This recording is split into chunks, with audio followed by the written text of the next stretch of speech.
Hey everybody, this is Sam, and this is going to be the fourth lesson in our prerequisites, how to edit MIDI. So let's just jump on in.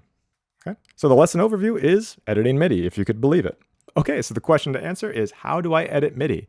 And the answer is, we just move the MIDI notes. Because remember, MIDI is just information that the computer reads, and we can mold the sound, the performance, and the notes after it. Okay, we're going to go into more detail on this in the practical side of this. However, that's all we have to remember. So when we're getting ideas down, MIDI is like the best choice because we don't actually have to be amazing at piano or amazing at anything really, because we just have to get that idea down and then we can refine it later. Okay, so let's take a look at this. All right, so the point of understanding is MIDI can be easily edited after the fact. So use it to get your ideas out and then refine.